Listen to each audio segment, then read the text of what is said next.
I want to take a moment now to go into a bit more depth into something we've mentioned in passing a couple of times, and that's Homer's use of similes and some of the effects that Homer is able to convey with his use of similes. So we remember that simile is a comparison of two things, two images, two concepts using like or as. So a metaphor is also a comparison without the like or an as. It just these two things are the same, so to speak. So an epic simile, remember we mentioned, tries to do that comparison in such a way that rather than just those two images or those two objects or actions being compared, it pulls in other cultural references. It becomes an expansive simile. So that's one thing to keep in mind. The other thing to keep in mind here is the different types of similes, and I'll try to highlight just a few here that Homer is able to use, and they have, let's say, complementary and different effects. So one, as I have indicated here, is often the similes are comparing two things that are ostensibly quite opposed. So two contrasting things or images, and bringing them together so that we're forced to really see them in relief with one another. And this one's from book 8, and we'll look at the lines in a second, but basically the hero falling in battle is compared to a poppy drooping in the rains of spring. The hero's like a flower because his bent figure resembles the flower's curved stem. So normally we would think of these figures as quite opposed. The hero's an aggressive warrior, the flower is passive vegetation, the hero's dying, whereas the flower will thrive in the rain, after the rain. But here the two opposed images are brought together. And here's the lines. As a garden poppy burst into red bloom bends, drooping its head to one side, weighed down by its full seeds in a sudden spring shower, so Gorgithion's head fell limp over one shoulder, weighed down by his helmet. So that's book 8, just before the embassy to Achilles that we talked about. So, one thing I wanted to, one of the effects there is the scene, let's say the scene of a beautiful flower, in terms of contrasting that with the scenes of deadly warfare that we've been seeing, provides a type of contrast that adds sharpness to the representation. By contrasting the two things, we're reminded of, in a way, how brutal war is. Like we're not allowed to become, let's say, desensitized to the brutality of the killing, because the comparisons remind us of the opposite, and that life can be beautiful, and it can be flowers, and it can be something that grows in spring, and we're reminded of that in the midst of the carnage. And as I have here on the slide, maybe things to think about that would be similar would be in let's say a loud musical number that's quite aggressive. Maybe the rhythm is quite fast, and it's quite a heavy rock tune, so to speak. And then back in my day, in the grunge era, they would go fast, slow, and then slow it down, and that contrast provided a very cool relief, so to speak. Or a scene of, the other thing I was thinking about would be a fast-paced movie, an action adventure movie, and then they slow it down after some chase. They slow it down, they're back at the hideout. It's just one-on-one with the two buddies who are being chased, or who are doing the chasing, what have you. And there's chance for character development and softer kind of exchange of dialogue, but also a relief from the action, a quiet moment that puts the action in relief. So that's a bit of what's going on in that type of simile. The other similes that are very prevalent, I think you'll notice it even just from the books that we've read, is comparison of a character to a wild animal, especially characters that are in the midst of these Aristeia, if they're in the midst of kind of a war carnage and war prowess, they are like a wild animal. And wild animals, let's say, that threaten the domestic civility of a human community. So here, and this is kind of a reminder of how different Greece was 3,000 years ago, but often that, and these are just depicted as average everyday occurrences. The depiction is of lions that are threatening shepherds or farmers who are just going about their daily affairs.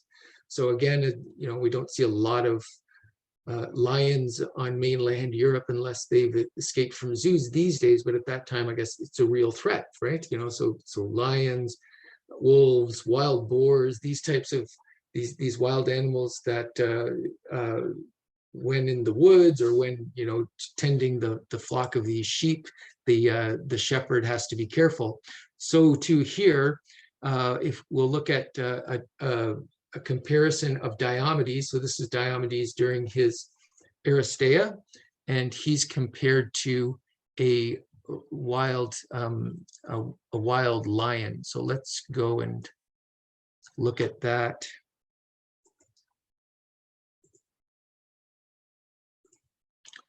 So yeah, this is book 5.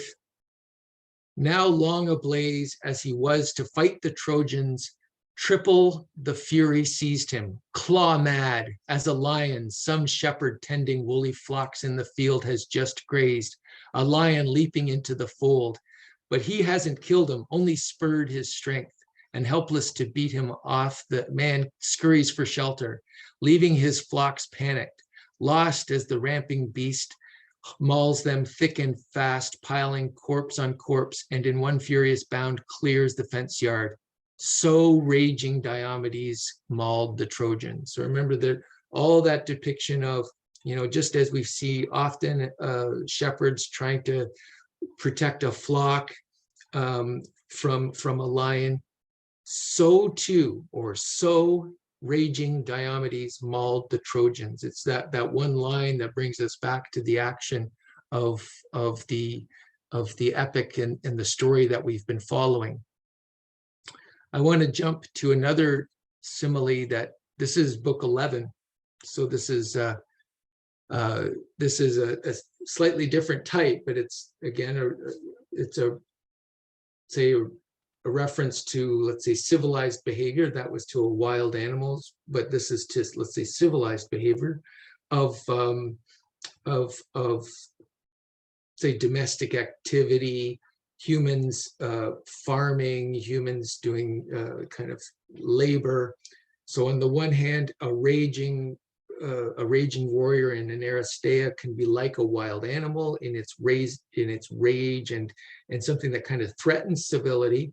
But on the other hand, some of the similes will compare the act of war as almost as banal as in this case, reapers going to harvest wheat or barley. So here the slashing of these soldiers is compared to the reapers harvesting wheat or barley. So this is book 11.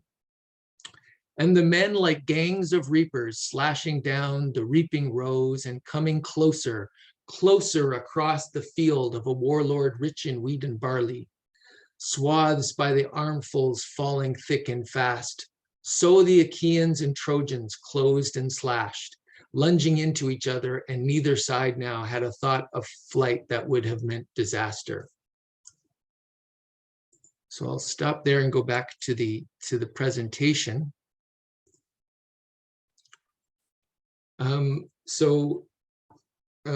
As I note here in the first comparison, the Diomedes to the wild animal, I would say I haven't done a quantitative analysis of this, but I have a sense that it's most often the Greeks that in their war frenzy are compared to animal predators, and remind ourselves that it's the Trojans are, we often, well, they're the only ones we see in a domestic setting. We see them in the city. We see them with family members.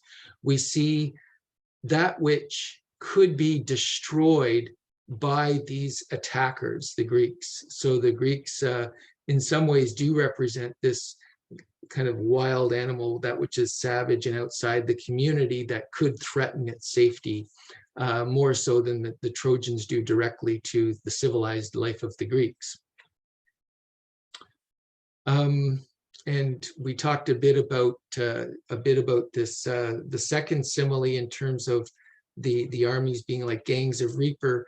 The other point I'll just highlight is that in being compared to let's say a normal human activity of everyday peaceful existence, it's drawing together two things that we would think are quite distinct. Risking one's life, and one where it's more banal. But by bringing them together, I think Homer wants to say that there is a human dignity and meaning even in these daily labors that seem less heroic than these warrior feats, because of the limited share of life, the limited moira. We talked a bit about that last time, this limited share, moira, portion that each human is given. So we are given this limited portion, and you've taken that and you've invested it in caring for your community, your family. And so Homer is able to make this comparison and show that they're similar. But Homer never forgets, though, that it's in acts of war, though, in those heroic feats in war, that human dignity shines most brightly, and that's why we're going to fixate on it. And we see the human shine to its fullest. And in that sense, he's, let's say, distinguishing himself from Hesiod. So Hesiod has a whole epic poem on works and days. So for him, you could write an epic poem just on farming, so to speak. But for Homer, not so. For Homer, sure, that's heroic, but what shines as more heroic is someone who is taking that limited share and making it even shorter, so to speak.